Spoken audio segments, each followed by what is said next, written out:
talking about musicians and cool things and stuff. It's the Harley and Josh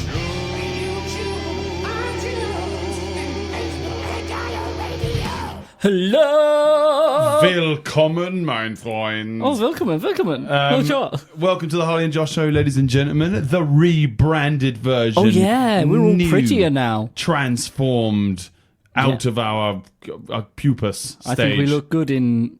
Is monochrome like just black and white? That's black. That's just black and white. We're triochrome. I think. That what it is? Yeah. Duochrome. So today we're going to be having a story that Harley's found about Spotify and some other stuff. So stick around for the news section. We'll be talking about our musical shenanigans last week together as industry people, as well as we ask, what's the point of a musical award? It's the top bit that's really sharp. Oh yeah, of course. Yeah, sorry. Yeah, the sticking with the pointy end. Yeah, that's the point. We've also got the gig list at the end, and we've got some amazing music from Bayfield, BoothMammoth, Penguins, and Jeremy Johnson. So yeah. Anyway, Harley, everybody always wants to know all of the things of what did you do? Yeah. Well. What'd you do? Well. Tell me. Right, well, so I have spent a lot of time studying orchestral types of music that have a similar reprise. Oh, that's a surprise. I thought you were going to say bonobo chimpanzees. Well, no. Orchestral bonobo chimpanzees? Orchestral bonobo maneuvers in the dark. Yep, okay. Yeah, we're going with it. So, yeah, there's a particular theme of music that I was particularly listening to in various different styles and different genres, which was the Alton Towers theme tune. I just spent the whole week doing theme was it in parks. the Hall of the Mountain King? Is that what was it a piece of music before Alton Towers acquired? It was, yes. Everyone who doesn't know what it is, la la la la la la la la la la la la la la. Yeah. I added that last bit for copyright reasons. It's not the same song. Yeah. Definitely not. Edvard Grieg. By the way. So I've had a week off, mate. I've had a very good week off. Flipping heck. I almost did a whole week without doing any musical things of sorts. And that's why you studied Edvard Grieg? Yes, definitely. Wait, no. It was? I wasn't really studying it. I was just in the queue for various rides. Oh, right. Of course. They were just playing the music whilst I was queuing for the rides. Yeah, okay, good. I'm in the Hall of the Mountain King. I get it. Yep. Shush now. Yeah. Well, it's really cool, actually.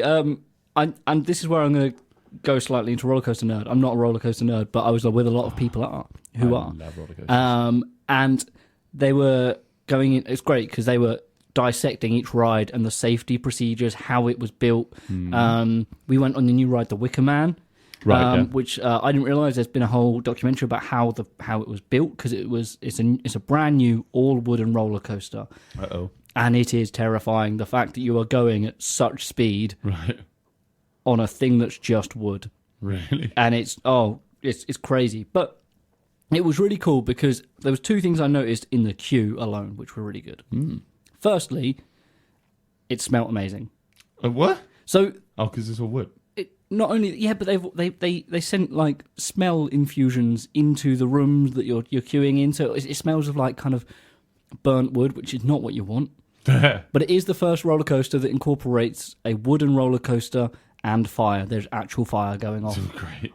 Which is nice to know that you could burn at any moment, but no one did. Yeah, of course. And it was very safe and it was very good fun. But that was really cool. But the other thing I noticed, that they have the Wicker Man ride has a theme, which musical theme. Yeah, a musical theme. But then woven into that is woven. I like what you mean. Woven. Wicken into that is the didn't work. Is the Alton Towers theme tune. Cool. Within that, and I was like, oh, that's really cool that they put that. And they went, the guys I was with, like, they love their roller coaster. And they're like, well, yeah, every single like roller coaster theme has that put into it. So every other ride I went on, I was listening out for that the theme tune to come into it, and how they've kind of rebrand the same tune to have different instruments and different timbres, which I thought was really interesting. I'm going to look out for that next time I go. Yeah, definitely do. It was it was a really good week, and that's how I kind of try and say I went on holiday and still made it musical. Yeah. Never have a day off. But it was a really good week. I came back for the weekend and I had no gigs. Ooh. Like nothing at all. Amazing. So instead, I decided to have a weekend of watching some bands. Great. So Saturday night, I went to the Black Horse. Michelle, the landlady, it was her birthday. Happy birthday, Michelle. Okay. And as part of that, she had Colourblind Hedgehogs playing. Cool. Which was great. It was good to see Rob. It was good to see everyone sort of... It was absolutely rammed. Obviously, when it's, a birthday party, that's really busy, but then also a band that pulls a crowd. So it was absolutely rammed in there. They got me up to play a song, which I was quite happy about. I did Rock and Roll by Led Zepp, and I was ready. I was like, yay, I get to do stuff even though it's my day off. So there we go. It felt my ego a little bit. Cool. Just drip fed me a bit of that, which was nice. And then the following day on the Sunday, I went to see Stetson's Cool, see Rob again, as they were playing at the Railway. They did an afternoon set there. I was out at the Forge Kitchen for a meal in the evening, so I thought, go early, go watch some music, go see some great country music, and then head out. And it was interesting to see. It was really good to see Rob Klimpson, previously of the Mementos. He's now started playing with not Colourblind Hedgehogs, Stetson's Cool full time. So great. Which he's a big country fan, so he's really happy to be doing that kind of music regularly. So yeah, that's cool. And I mean, that's kind of the most of my musical week. Really? I have to say, I did restring my bass. I did a post about that recently. Okay. I put some tape wound strings. So, yes. There are kind of three main types of strings. You get round wounds, flat wounds, and then tape wounds, which are flat wound but nylon coated rather than metal. Yes. So I put that on one of my basses. Because you had that on your P bass a while back, didn't you? Yes. It's actually the same set of strings. Because they're flat and they're plastic. You just wipe them down. You don't really need to replace them. They sound old when you first put them on. Which bass did you put them on? So I put them on the jazz bass. All right. It's interesting because the jazz bass is really bright, and I love it. But sometimes I find myself turning the top end down more often than I'm turning it up. So I'm like, well, if I'm always doing stuff like that, then I maybe need to change the sound. So then its default is where I want it to be, not default is not where I want it to be. Yeah, that's true. So I thought, well, change the strings. And it's something I teach people. I don't like the sound of my bass. Try changing your string to other strings, because they can make your bass so much brighter, they can make it deeper, they can make it rounder, they can make it more modern sounding or more vintage sounding, depending on the strings you use. Even on the round wounds, you can have steel, you can have nickel, and you can get other compounds as well. You can get bronze wound bass strings as well. And the elixirs as well, which are coated. Yes, so they keep their brightness a lot longer. The amount of people who go, I don't like my bass, it's not very bright. It's like, when's the last change your strings? Oh, well, a couple of months ago. It's not long ago. And you're like, yeah, but if you sweat, your strings will dull down. Yeah.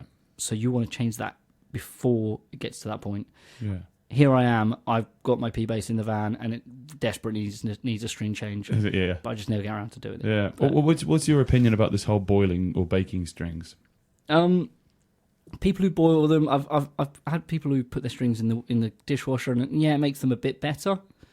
So just so people are listening in, that's a thing that people do. There's so often the times they'll just sort of coil their strings up from the bass and then put them in a pot of boiling water and then just boil them for a little while, and it gets rid of some of the finger gunk. It clears out that gunk that kind of dulls the string down. If you think about a string is a string is a piece of wire with another piece of wire wrapped around it, and then you've got all these little gaps where grease or bits grease of your grooves. finger. Yeah, Grease Grooves. Grease Grooves sounds like a really cool band. There we go. If anyone's looking for a band name, Funky John Travolta. Just take that, Grease Grooves. Man. Yeah, but I mean, I've also heard that it weakens the strings as well. Yeah, see, I've never broken a bass string. So amazing, because bass strings, I think you really have to go some. You have to play very hard. A friend of ours, Nathan Garrity, he used to break his top string, his G, quite a lot. Really? But he was. Did he play slap style? He was playing a lot of slap, and he was playing very heavily. Yeah. He's quite a heavy player. Yeah. And I think, you really got to go some to really break a string. But also, he's using flat wounds as well, which are a slightly different compound. So flat wounds and tape wounds. Yeah. What do you think is a good difference between those two? So I find it's a weird one because people... So flat wounds are the ones that are made out of metal, and tape wounds are made out of nylon. Yeah. And sound-wise, they're going to be duller. So if you want a bass that sounds kind of the tape vintage, wounds are going to be duller. Yeah, well, generally the tape wounds and flat wounds, they're going to be duller than a round wound. Okay. Because round wounds, what you get with the zinginess, and it give you that attack, that more modern sound, flat wound sound, vintage. Sorry, you keep interrupting you, but you get more surface area on round wounds as well, don't you? So. Yeah, which can make them easier to clean because there's less place. Well, sorry, not on round wounds. On flat wounds are easier to clean because you can just wipe them down. Yes, nice and easy. Tape wounds, because they're nylon, you do get a slight plastickiness. You get a slight more top end because they're looser. Yes, they're a lot more slack. Like what you've talked about before when you have weed whackers on a double bass over... I've also got tape wounds on it now. Right, you've got tape wounds on there. So they're your standard, and they're a lot heavier, and you have to really work a lot harder with them, especially on a double bass where you're getting that slap. Because, I mean, it came with flat wounds. Yeah. And I remember trying to learn, slap bass, rockabilly slap bass from flat wounds on it. Yeah. And it was horrible. It was just because there's so much tension in it. But then as soon as you transfer that material into nylon, you've just got a lot more give. It's just a lot more slack. Yeah. I learned double bass on flat wounds. Metal ones, yeah. Yeah, on metal, on steel strings. So I'm more used to that higher tension. I would prefer having a lower action with a higher tension. Right. Where you can still get that slap sound, but they just project a bit better than what you get a better fundamental note. It's just you don't get as much longevity out of your hands. No, yeah, my hands will die very quickly. So yeah, that's the thing. But yeah, I really like the tape wounds. They give a really nice thuddy low end. Yeah. I've basically looked at my bass. It's a jazz bass, Fender Jazz standard. I want to sound like Joe Dart from Wolfpack. Very nice. So I'm like, what's he? I mean, his bass is very different. It's a lot more higher end. It's different woods. It's much more dense wood. So it's got a better low end naturally, resonantly. But he also likes to wear the tape wounds. And I'm like, Deantown round wounds. Deantown round, flat wounds. Damn. Yeah. Oh yeah, sorry. But, yeah. So he.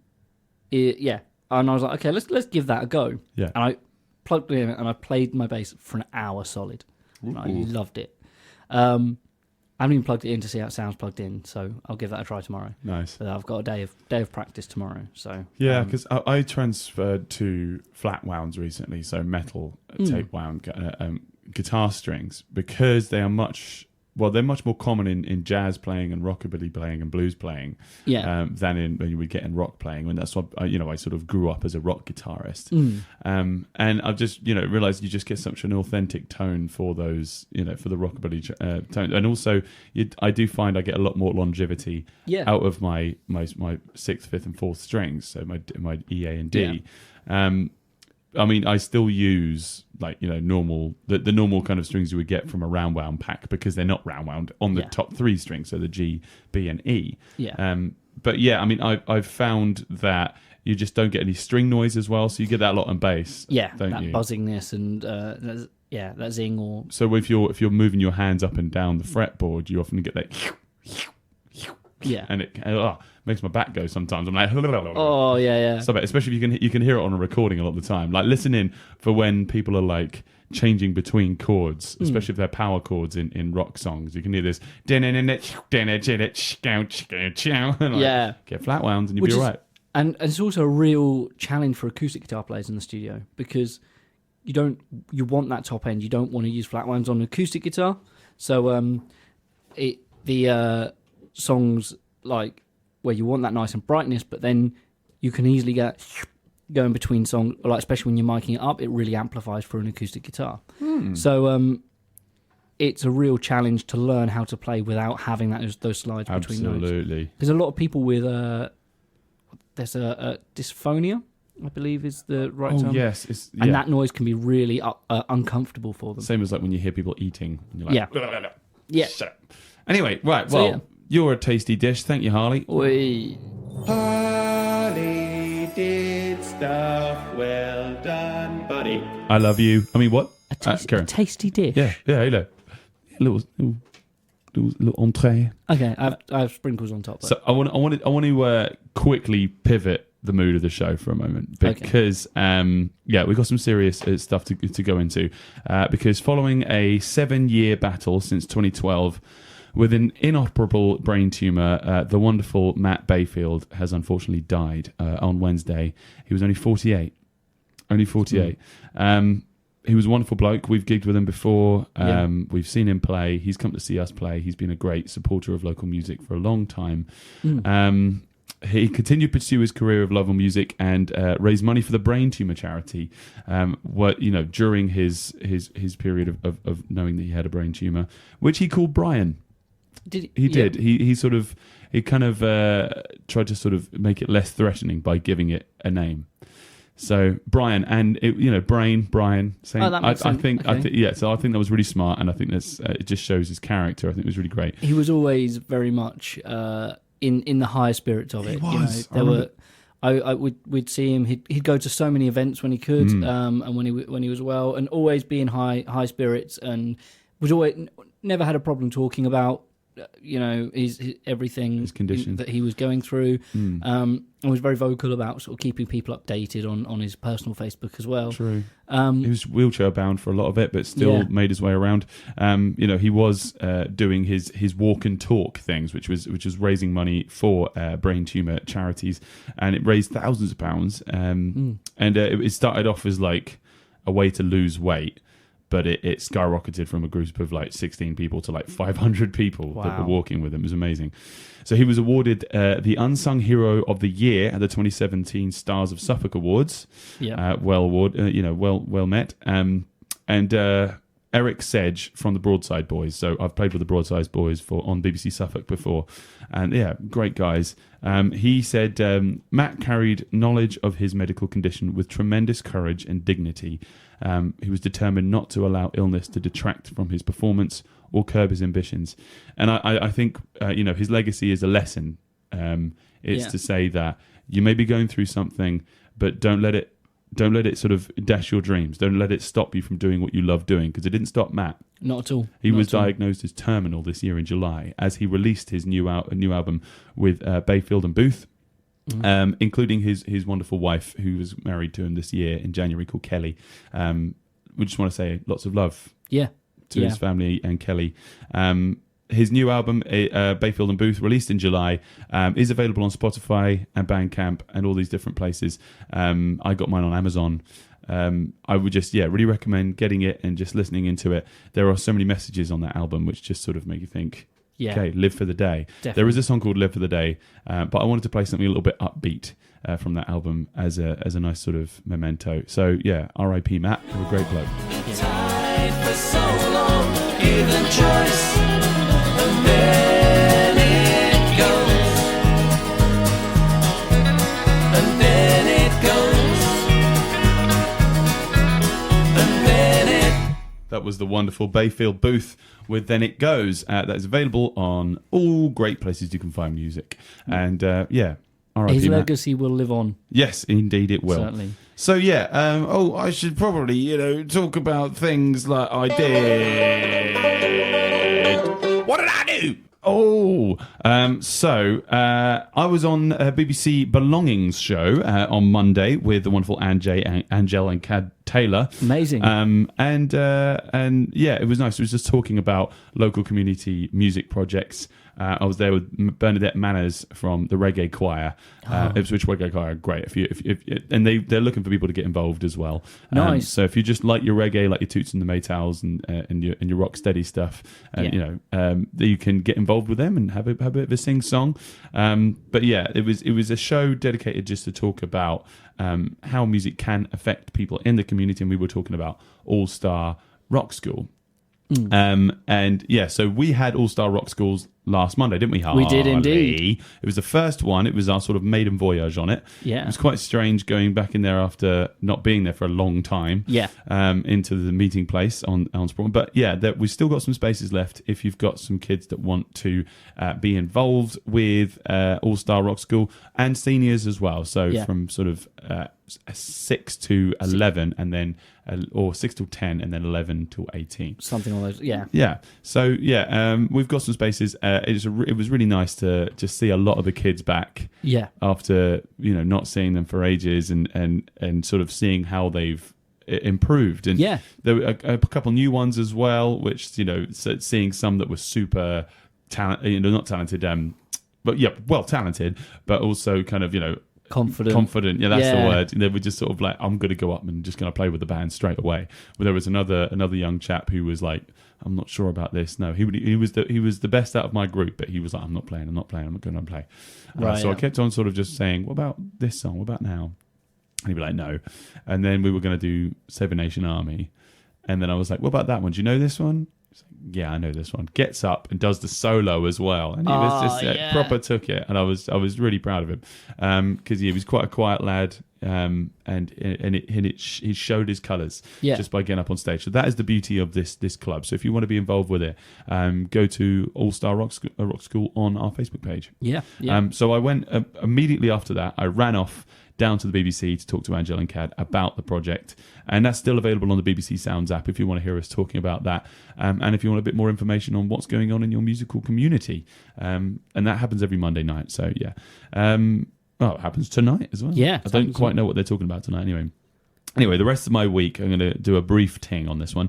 I got some camera gear for my birthday. Oh, yeah? I was so grateful to my family. They all pitched in to help me get some camera gear so I can start videoing things. And what I really want to video, and I've wanted to do it for ages, is small snippets of guitar lessons. So some of you guys listening in might have realized this, but when you go on YouTube and you're trying to find a specific technique or a specific idea on your instrument, so you'll look for that. The title of the video you'll find will be, how to play modes in a melodic way. Yeah. And then it will be a 15-minute video of somebody waffling on about how great their channel is, how great their Patreons are. They'll just waffle for ages, and you'll get 1 minute where you'll just be like, oh, okay, that's why. And then the rest of it will just be fluff.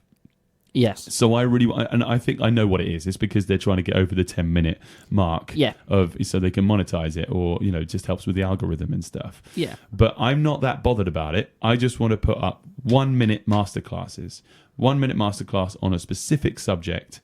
Just get all this stuff in there, cram it in, and then it's a YouTube video. They can slow it down, they can rewind it, they can rewatch it, and they can find something in there that they're like, okay, well, let's look into that a little bit more deeply, and they can go somewhere else. That's a very good point, actually. That's like, there are so many like instructional videos, or people who make their own DVDs. I keep hitting the mic today. I don't know what's wrong. He's so angry. Where they'll go, so you play it like this, and just one more time, I'm just going to play it. And you don't need to do that because it's YouTube. If you didn't get it, just watch it back. Yeah. That's, rewind. Yeah. You get the little double tap thing where you get back to 10 seconds or whatever. It's rewind time. So yeah, I've been spending a lot of the week sort of planning the curriculum for it. I want to use it as a substitute subsidy to my lessons that I'm teaching privately and stuff. Right. So I can say to my students, okay, if you didn't quite get that, go on my YouTube channel. It will be there. So if you're a bit confused, just keep your eye on that page, and there'll be different stuff that you can go back over. And then when you come to a lesson, if you found another video that you're interested in, then we can go into it in more depth.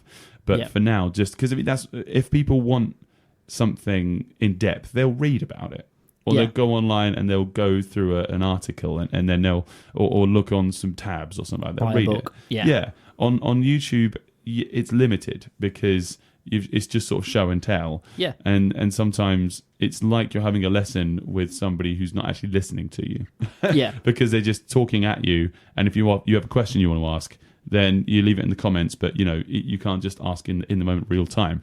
So I'm like, well, I can't actually compete with that, so I won't bother with trying to sort of be a substitute for it. Just get to the point. Yeah. So yeah, that's anyway, great. That's going to be with it. I think I'm going to call it Minute Masterclass. I like that. If anybody can think of a better name, though, let me know in the comments below. Oh, hey, he's a poet and he didn't realise. So we've been working around with that. Got some lights and a green screen. Right. Okay, cool. With Rainer's guidance, the man himself. So yeah, I was thanks family for the help. Aww. I was at the railway on Friday with JS and the Buccaneers. That was a bit more like an angry cat. I'm sorry. I'm supposed to be a pirate. I was given a wonderful chest by a wonderful man a while back by the name of Mr. Carly Houghton. I've never heard of him. But it was an old props chest that somebody was throwing out, wasn't it? Yeah. Yep. And you're like, I think I know somebody that might need a chest.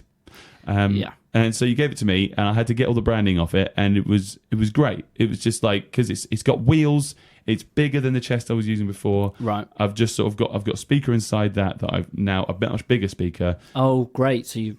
So I can, so I got my foot stomper, so it sounds like a bass drum now. And, Great. And I can amazing. fit all my mandolin, my ukulele, all my props, and my change of clothes, my pirate clothes. Oh, so there. Everything's all in one box. Absolutely. So all I have to do is just get that out the van. And it's on wheels. And it's the best loading ever. So yeah, thanks for that, boy. No worries. I'm glad it works. It really does. It's nice and knocked about a bit as well, isn't it? Well, so it does look old. And I hacked at it with a spade as well to make it look like it had been hit by his cutlass. Did you hit it on the top of the spade, like as if you've been burying, like? No. Oh, we'll do that though. Yeah. So yeah, then that was playing with the Iron Boot Scrapers. We played them on last week's show, so check that out. Or you can check out our brand new updated Spotify playlist. Ours have been updated. Oh, it has. So there's been loads of new tracks added to that. Yeah. So yeah, Iron Boot Scrapers are on there. Just crazy Edwardian rock with a sousaphone. Nice. And they did a great job. It was nice. It was a nice pairing, actually. Thanks, Steve, for putting that on. Mr. Stephen Preston from the Railway. Great. They've got a lot of good music coming up. Yeah. So yeah, check out their page. The next night we were at the Steamboat. We've not played the Steamboat for 2 years. Wow, it's been that long. It's been that long because I was talking to Andy Barlow about it, the manager. Yeah. And he was talking about it, about all the renovations they've done. And it looks incredible. Is it the first time you've been in there since they've changed the stage? Yeah, it's great. So there's so much more space, and so we were playing to a very nice crowd. That was nice and packed, and some people that we haven't seen for a long time. Then the next day we did another Buccaneers show at the Black Boy in Sudbury. Yep. Not played there before. I think it was named after Richard III. I was like, is this a racial thing? And it's not. Okay. Thankfully. Because we were like, not sure if we want to play here if it's a racial thing. But it wasn't. It was about Richard III, and there are a lot of places around the UK named the Black Boy in, apparently. After the same, yes. From the same story? Yes, exactly. Because apparently he was just looked like a very, he's a dark-haired child and looked a bit dark in his kind of looks, if that makes sense. Like he would give you a dark look. Oh, okay. So we call him the Black Boy. Right. So yeah. So we played there, had lots of random people that never had even heard of us, didn't even know we were going on, and they were singing along by the end of the day. So it was amazing. Cool. And I had a parrot hat on, so I couldn't, not parrot hat. I just had a parrot for a hat. Parrot for a hat? Just pooped all over my face. Ew. So yeah, anyway, that was that. I had a great weekend. Nice little busy thing, and by the end of it, I was just like, I'm collapsing now. Yes. Oh, good. Yeah. Good. So I'd like to try out some new music that is playing this weekend, thank courtesy of Matt Catling from IO Radio. Freakbird Nation are putting these guys on this weekend. Stick around for the gig list to find out where. This is Mammoth Penguins. It's terrifying. That just sounds massive. With Quit My Job.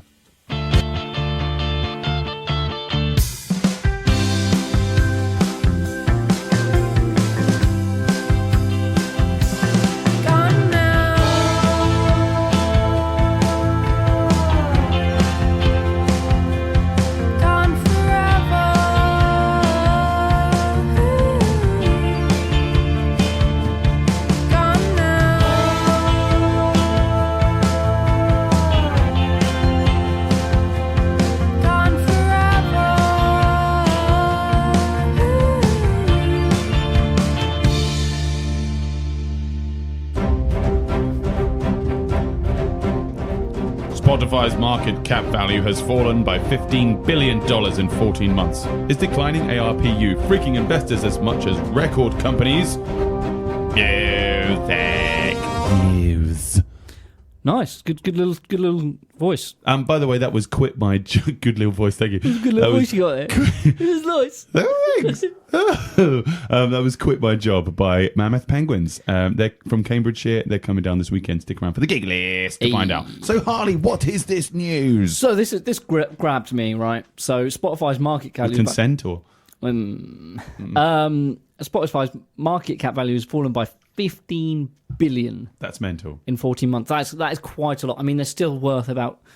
their value is still up at 20 billion, I believe. Crikey. So, I mean, they've lost a lot, but I mean, they're still worth a lot, and they're still very much a household name. So I don't think you're going to go see them going under any time soon. However, their business model essentially has kind of taken a bit of a southern turn. Yeah, due to kind of the way that they've set up. So an anonymous music industry professional has said this point, which it says, "Here's what I don't get. Why do they expect our music costs next? Why do they expect our music to cost next to nothing in emerging markets?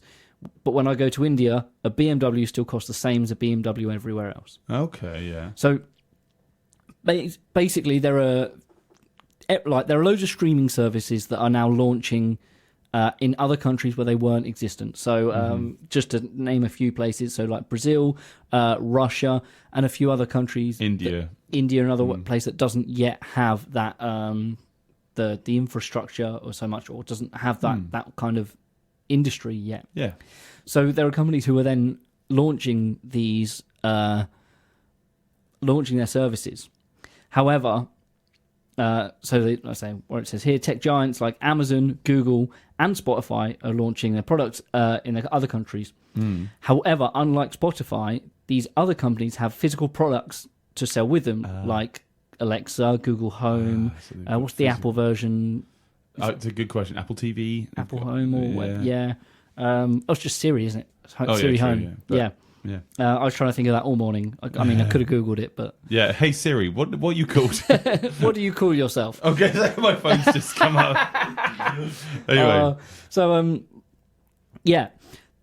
The thing with their finding, however, is the prices in these countries, the hardware, so the Google Homes, the Siri Homes, whatever you want to call them, they're increasing in price. However, the subscription for streaming services such as Amazon Music, Google Music, Apple Music, Pandora, Tidal, they're reducing their prices quite substantially. Right. So what they to get there in the ground floor. Yeah. So what musicians are saying that, or what music professionals are saying that, like, the value of the music is lower, right, in different countries, whereas the product that they're streaming it, like the product that they're playing it off, is going up in value. And this is.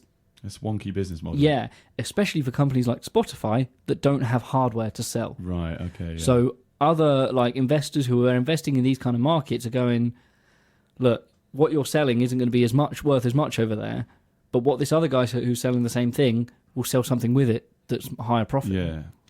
So that's to make up for that kind of loss in profit. Yeah, and I think from what this article is saying is that's where the fall in market value for Spotify is that they are a purely software-based company, right? And software's only worth what the market industry is in the country where it's as well. Yeah, because if Amazon, Google, and Apple were then like slashing their prices for their streaming services in let's say Russia, no one's going to pay extra for Spotify that gives them the same thing, right? Yeah, especially if it doesn't have the button that lets them listen to it at home in the kitchen without having to set up their phone and listen to them while they poop. Yes. So yeah, that's the thing. Just for some numbers, it gets a bit complicated because we're talking different currencies, so it does get a little bit weird and wonderful. So the Google Home speaker, if anyone who knows what that is, it's basically a thing you talk to. It woke me up this morning, set an alarm and played some lovely tuneful music, and then with consent, told me what the weather was going to be like with consent. Yeah, good. Like, wake up! This is how Skynet happens. Maybe I should change my alarm noise just going. Just to, that'll wake you up. Especially as my Google Home's in the other room. Mum, are you okay? So, haha, got you. I am so funny. Ha ha. I love the fact that my robot voice is less human than the robot's human voice. Yeah, exactly. Yeah. That's worrying. Yeah. So the Google Home speaker, which is priced at $49 to $99 in the US, there are different versions of it. Right. So in India, will cost around say 4,999 INR to 9,999 INR, which essentially translate to $70 to $141. Right. So that's an increase of quick maths, 40%. Yeah, something like that. There we go. I'm good at maths. Quick maths. However, in the same country, the YouTube music subscription that costs 99 rupees, right. which is $1.40 a month, whereas over here, or the premium service $182, whereas over here the music subscription is $11.99 a month. So that's like 90% off when you put it in that regard. So that's the kind of margins we're talking. Is that the hardware's going up in price and the software's going down in price, but that's the software is what's paying the musicians. So after a while, I mean, these countries are going to get quite annoyed because they're I mean, I remember when we first started out having Spotify, you had the freemium thing where it was free to premium, so you'd have it for free, and then after a while, you'd start paying for it. But I remember, Spotify starting off for about £4 to £5. Actually, I think I remember it being about £3 when I was in university.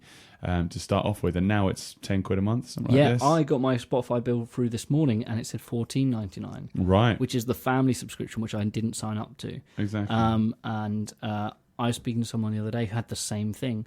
So there might be a new breaking news, some original researched article about Spotify being naughty next week, but we'll find out. Yeah. I'm not going to say this is exactly what's happening because it might not be, and then I don't want to be like. Harley goes undercover, but we will see. Under cotton, our new section.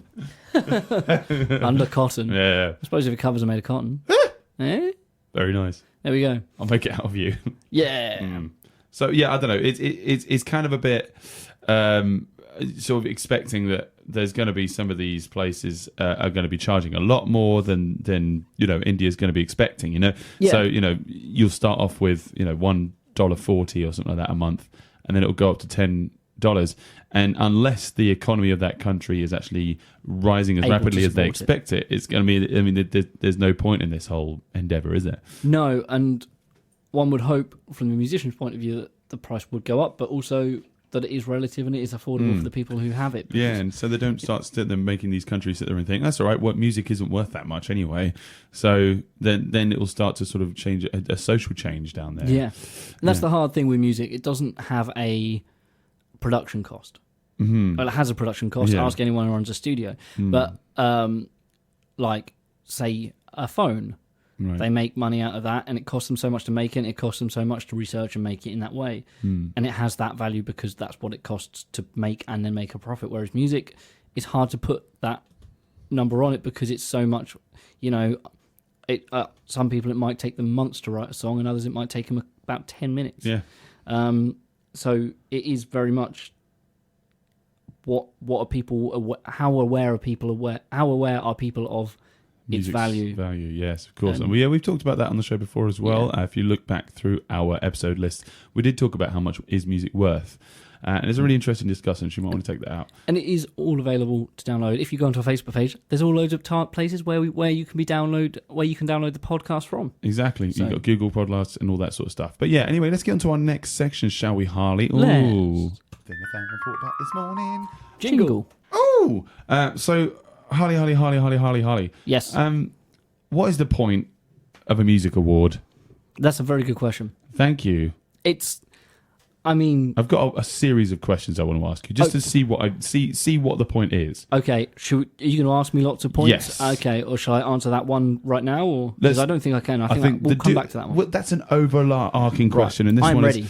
So quick fire. What do you think would have happened if your favourite unsigned artist had won an award? So think about your favourite unsigned artist. Yep. Yeah. Okay. Right. And so their career right now, think maybe if they won a Mercury Prize or something like this, or a Brit Award or a Grammy, what do you think would have actually happened to their career? I think it would, an award of that level would have jet propelled their status, I think. Right. To a household name, no doubt. But I mean, so how much does it change somebody who's completely signed and, is super famous already? Probably not nowhere near as much. Right. They're already quite near the top of their game. Yeah. The game may change, so they change elsewhere. But at the point, I think once you're well known, it's just confirmation that you are as good. It's a pat on the back, isn't it? Yeah. What do you think it counts towards? Your trophy shelf. Yeah, exactly. There we go. That's a very shiny things. it's all it's shiny magpieing. It's confirmation. I mean, musicians are always looking for that confirmation that what they're doing We're an is right. insecure bunch, aren't we? Oh yes. So I guess that is a thing. What the thing is, like, who do you think decides to get, like, who gets the award? It varies for different awards, isn't Right. it? Right. I mean, some of them are people's votes, which not always, and then some of them are done by committee, and both have merits for being more meritocracy. Meritocratic, that's the word. Yeah. Than others, so it's interesting to see how they may vary. Yeah, I mean, because that's the thing. It's like, it's who decides to get it. It's not a democratic thing. And we'll get to that point. What do you think it means to the artist? I think it means more to the artist than it does to other people, perhaps. Yeah. You know. So you think to the artist more than the audience? Yeah. Yeah. I mean, I've had it before where bands that I've really supported have won awards, or have. I think, to be honest, can you think of one? I mean, that's not me trying to put you on the spot. Yeah. But So we were talking about Elbow the other day. Right. They won the Mercury Prize in 2000 and something. Right. I didn't do that much research. And we were saying that they were really good by the fact that it didn't change them as a band. Right. They were always an indie band. They were known. But they weren't necessarily like a household name quite as much as they are nowadays. And again, looking back, I hadn't heard of them until they won the Mercury Prize. Right, I think I'm the same. That's when they re-released one of their songs. I can't remember what it's called. Grounds for Divorce? Yes. Yeah. That's the one. And that really hit off. Yeah. But we were saying how good it was that they weren't changed by that. They're a very art-based band, and they really pushed that. And I think that was really good that they've kind of that's one band that I think really deserved that prize. What do you think really happens to somebody if they don't win an award, if they're nominated for something and they don't get it? Do you think it damages their career? I don't think it damages a career. Like, as people always say, to be Adam Savage from Mythbusters, he said he's lost the Emmys 12 times. But to be nominated is great because it means at least you're good enough to be considered with the winners. Okay. See, that's the thing, because I don't think sometimes it is a good enough thing. It's just known enough. But anyway, so I was trying to think, are there too many awards? Because you got the MTV Awards, you got the American Music Awards, you got the the Grammys, the Brit Awards, all these different things. Shouldn't there just be one award? I think the people who make the awards, let's say the MTV Music Awards, they're a big player in saying what music is good. Yeah. I think they would want to have that award to be able to tell other people what they think is the best music of the year or whatever. Yeah. Not what's good right now, but looking back, these guys really did well. Whereas if you were to have one award, they wouldn't necessarily have that ability to go, this is what we think is what you guys should be listening to, or whatever. I think it's also, a positive for the awards is the fact of, like, it's like a kind of Michelin star kind of thing you get for restaurants, or because you look on Facebook and you can rate pages. So that's a really great thing that you can do for bands, by the way, is just to go on their page and give them a rating. Preferably 5 stars. Yeah, but always. It does matter where those ratings come from, because if they're from a fan, or if they're from or from a critic, you start to sort of trust the critics. Yeah. We were talking about this a little while back about critics as well. We were, yeah. And why do we trust them? But it's that thing of, if it comes from somebody that you feel is educated in it, then it means more. So I guess the awards are a way of doing that, aren't they? Yeah. Does everybody who could or should have an award get one, do you think? I think that's completely dependent on who does get awards. Yeah. And it depends on the morals, I guess, of a show. Hold on a second. I'm going to let you finish. But I think the music awards... Here's a question for you then. All right. So if you got nominated for an award... Right. Say, I don't know... let's say... a Kenny Award. Say Suffolk Introducer. Let's keep it... The Darwin Award, I think. Yeah, no one wants to be nominated for that. Yeah, so you were nominated for like a BBC Introducing Band of the Year or whatever. Right. And you didn't win. Right. Would you rather not know that you were nominated? Yeah. You'd rather be either one or nothing to do with it. Yeah, because I feel like I'd be a petty person. Yeah. But I don't know. I wouldn't be sitting there going around and going, it doesn't mean anything anyway. But I think it would make me go, what's the point then? Yeah. I think that, there's a lot of artists that it would damage them. Yeah. Would you not feel happy that you were just put amongst the top 5? To be a finalist in something like that. I see what you mean. But yeah, it's the whole, it's not the winning, it's the taking part kind of thing. But sometimes it's kind of like dangling something in front of somebody's face and then going, not for you. Do you think like there's a lifetime achievement awards and stuff like that? Do you think there are a way to erase past mistakes of maybe, overlooking an artist? Because there's like the Rock and Roll Hall of Fame where people get added in and you're just like, yeah, but you didn't appreciate them back then. Why you... I mean, they're dead now. Right, yeah. Sort of like posthumous. Posthumous, that kind of stuff. Those things. I think they're always really good, and I think it's good to I think it's big of any kind of body to go, we didn't appreciate this person enough when they were alive, that we really should make people known of them now. And there are a lot of artists that don't get that recognition that should.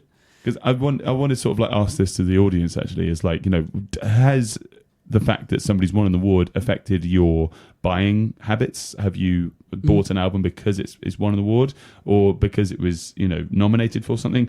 I mean, my thoughts on this was just like, music taste is subjective. It's personal. It's irrational. It's indefensible. Yeah. And it's fickle. I mean, so you may say there's somebody, why is Tool your favourite band or something like that? And you'll just be like, oh, because they're great. But then you can just sit there and go, well, no, they're not. Yeah. And it's, in whatever you try and defend them with, somebody can sit there and say, I disagree. Yeah. I mean, to me, your music taste is not a democracy. It's not voted on. It's yours. Yeah. It's not a meritocracy. You don't sit there and listen to something because they've just done such amazing things or because they're just really talented. A lot of the time, you can listen to somebody that's just awful, but like at what they do, but it sounds good. I openly will say, I listen to this band, they're a terrible band, but I love it. Yeah. Even if the music should be terrible, it just it brings something in me. Exactly. It's not logical. And a lot of the time I find with awards, sometimes it feels like an oligarchy. There are very rich people involved in these things that will just buy onto certain things, or they will use their monetary influence to say to people, nah, you like this. And people say, okay, give me the cash monies and we will give it an award. Yeah, I think that's a real thing that does happen way too much. Yeah, exactly. Anyway, so what do you guys think? Let us know in the comments below until we get to this point here in the show. It's Gigless time, ladies and gentlemen. Harley, our first one is this Thursday, the 10th of October. We got Jeremy Johnson is live at the Smokehouse from 7 o'clock. We're going to finish off the show with one of his tunes. Amazing. We have also Mammoth Penguins, who we've already played. Huge. They are playing with Burning House, and is it Suds or is it SUDS? Bit of both. Bit of both. They were playing at the Smokehouse. What day? On the 11th. Friday. Friday, that is. So that is at 7:30. I read that weird. Sorry. The Salutation, this Friday, the 11th of October, is hosting an amazing trio called Oddball and the Shifty Twins. Yes. Which one's Oddball this week, Harley? Well, you'll have to come along and find out. Okay, so Harley's there at the Salutation this Friday. Yeah. So, you're starting at 9, it says here. Yes, yep. I think they've got an 11 o'clock finish. I will find out a bit more details because I was chatting with them today. Yeah. Great. So we also have Firewild at the county at Suffolk. That is also this Friday at the county on the 11th of October. Yeah, that's a great name to say in Suffolk accent. Firewild. That's an 8:30 start on that one. So get along to that. Yeah, we got Reb Kappa are playing this Friday. Reb Kappa and band. So that is at the Angel in Woodbridge at Friday at 8:30. Amazing. Sweet. We have also Darren's birthday bash. I'm assuming by the lineup and the fact that it's the Premier Pool Club we're talking about. Darren's full on metal. Yeah. Yep. It's going to be great. Dead Soul. So Chemical, Killer Corp, ATO, and more. Including our good friend Heidi C, who's doing piano covers. Amazing. Of metal songs, including like Toxicity by System of a Down or Aerials and that kind of stuff. Yep. Slipknot tracks. But get along, see her. She has loads of stuff on YouTube and on Facebook as well. So, that's Saturday from 7. On Saturday, also, we've got Cascade, Basement Club, and support at the Smokehouse in Ipswich. That's Saturday at 7 o'clock. Nice. We also have the Midnight Road. return to the Black Tiles. They have got a brand new singer called David Farrow. Nice. And he is the father of one of my students from Rendlesham. Amazing. So yeah, Archie's dad, David. Good luck, mate. First gig with them. Yes, that's Saturday, yeah. Saturday at the Black Tiles in Martlesham. Great. On Saturday, we've got our mate, Good Joe G. Good old Joe. He's live at the Castle Inn in Framlingham. That's Saturday at 9 o'clock. Great. And we have a Sunday gig, which is the Sunday... I can't words. Three Wise Monkeys live Sunday sessions. We have Poppy Scarlett. That's the Three Wise Monkeys in Ipswich. In Ipswich, good shout. Yes, from 6 o'clock. 6 o'clock, yeah. Yeah, that's it. And also our good mate, Rich. Rich Webb is playing the next 3 Sundays at Gresham's. During the day while people are eating, he's going to be playing piano and just being ambiance. Amazing. So yeah, good luck, Rich. That's our show for this week. Yeah. Thank you very much, ladies and gentlemen. Well, should we have a quick readout of these amazing there were some brilliant ones. tribute band names that we had on our show from last week? I'm going to do our Instagram. Do you want to do our Facebook? Yes, I'll do the Facebook. So our thing was, what's your best tribute band name? My contribution was Dragon False. So as in like Dragon Force, but instead it's Dragon False. And we also I came up with Less Than Fake instead of Less Than Jake. Great. But I mean, there was crikey, there's so many. What was it? I like Graham Tonic's one, Earth, Wind, Fire, and Theft. Oh, that's cool. That's a good one. Yeah. We got the insurance one. What was the one that Tubbs came up with? Because he Elliot put that one up. Metallic Can't by Harry Isaac Presley. Good old Bean. What else? Nirvana by Graham. That's a good one. Great. I like that. I'm trying to find the yeah, we got to find these. The Photorious B.I.G. by Elliot Stubbings. That's a good one. There was one that was Earth, Wind for Hire as well. Earth, Wind for Hire. Which is... That was... anything you can make it like... Yeah, anything you can make that looks like the same... Like, we're a band and you're going to hire us. Yeah. That kind of thing. That's great. And also the Pretenders. By Harry Isaac Presley. Lloyd came up with so many here. Oh, yeah. What was it? Megadep. That's good. Two Direction. Slip Not. That's good, yeah. And the Stereophonics. I'd shout out the Stereophonies. Robert Horn said Bjorn again. That's good. I think I'm going to have to give this to Lloyd because there are so many good. Pantura. That's good. But yeah, anyway, like a sequel. B-Del instead of Adele. And Sting and the Foleys. Elmley instead of Cream. Okay, that's a good one. Okay. Anyway, so yeah, thanks for listening, ladies and gentlemen. We will see you again next week. The podcast is going to be available on Thursdays. Please check it out and just give us a like and a thumbs up and just let us know what you want to talk about each week, eh? Yeah, please do. Oh, enjoy. This is Predictable by Jeremy Johnson. Enjoy! Bye.